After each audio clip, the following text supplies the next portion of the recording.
Excel 2016, Module 7, Part 14. This is our last segment to Module 7. And in this segment, we're going to look at creating macro buttons.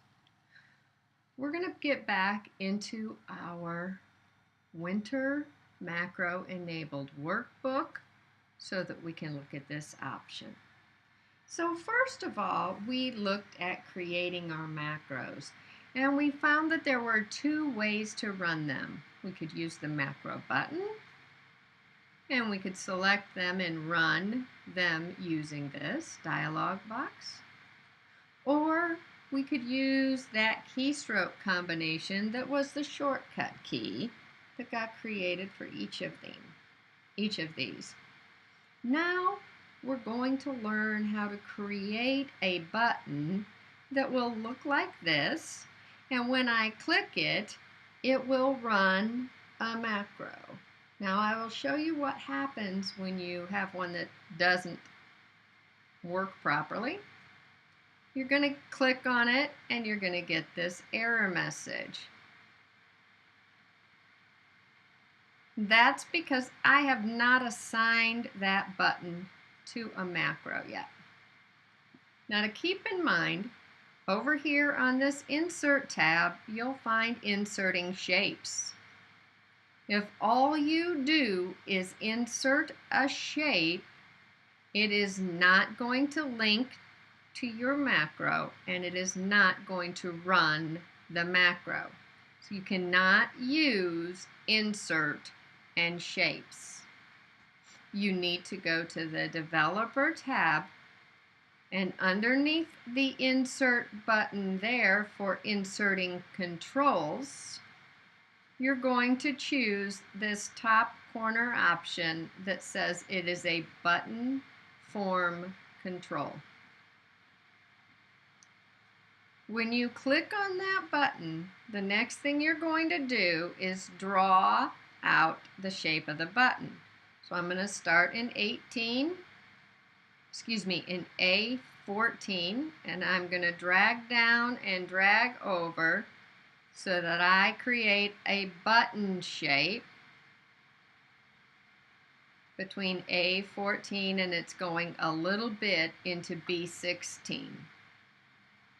When you release your mouse, it will open up an Assign Macro dialog box. You want to click on the macro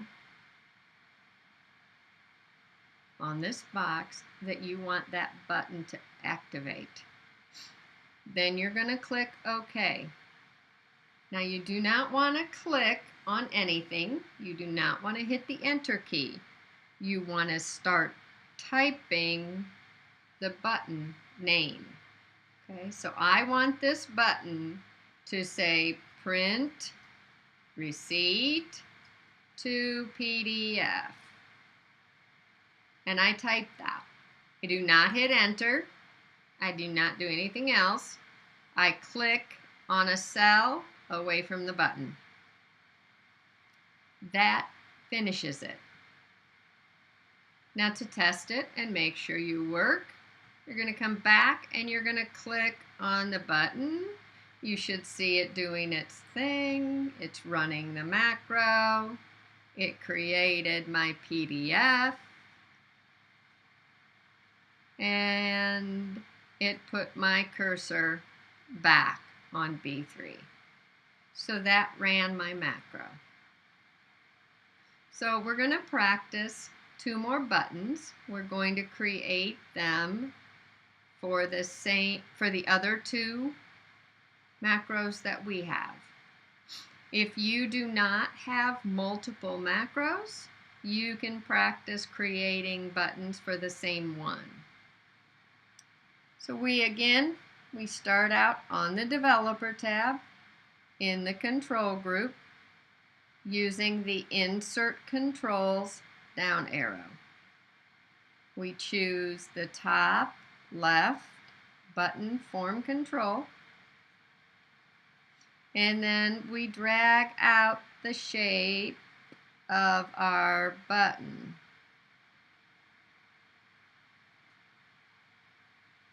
Once we've got the shape, it will open up the assign macro, and we are going to say transfer data and say OK. Then you're going to begin typing the name. Don't click on anything else. So you're going to type in, we're going to call this one transfer data to the bottom with relative references. Again, you do not want to hit enter. Click on a cell away from the button and it will finish the button. To test the button, let's go ahead and put in a name.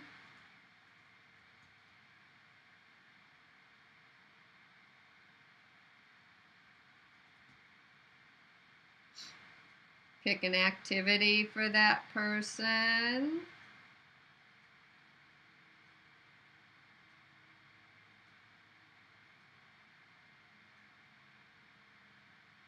And we could enter other information and change whatever else we needed to. Okay, let's go ahead and transfer and see if that goes to the bottom. Okay, it went back to B3. Let's see what the registration looks like. And it put it at the bottom. So then our final button is going to be assigned to the last macro, which should put it at the top.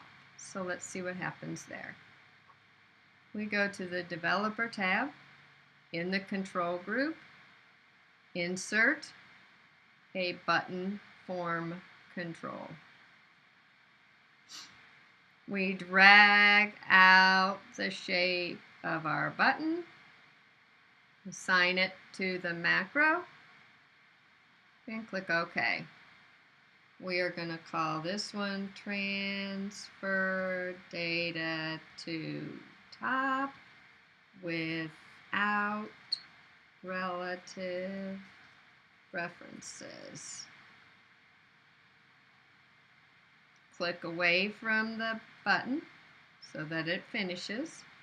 And then I will go ahead and change the shirt size to a small and the grade to 6.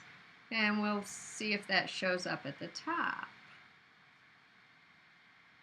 So when we go over, you can see that it did show up at the top.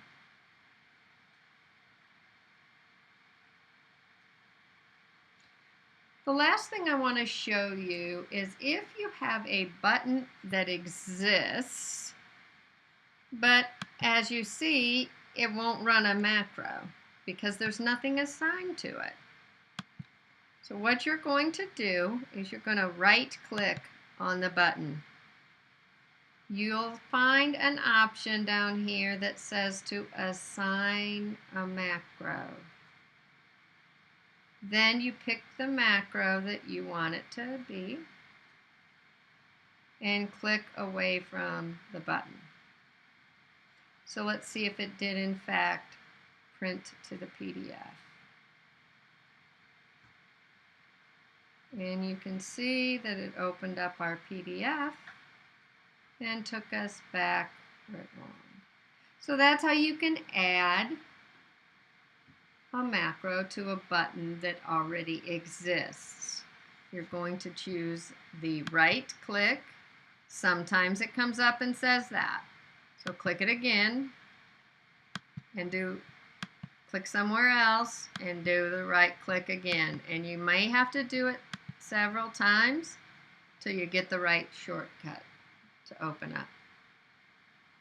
Assign the macro and choose the macro that you want to run. And that concludes Module 7. So again, if you're unclear, especially on how to save a file as macro enabled, please review that video, because if you do not do that step correctly, your buttons will not work and your macros will be lost. So that could have a significant effect on your grade for the exam. Now the book does talk about how you can remove that developer tab. I'm not going to go over that, but I believe you can handle that if you want to get it in the book.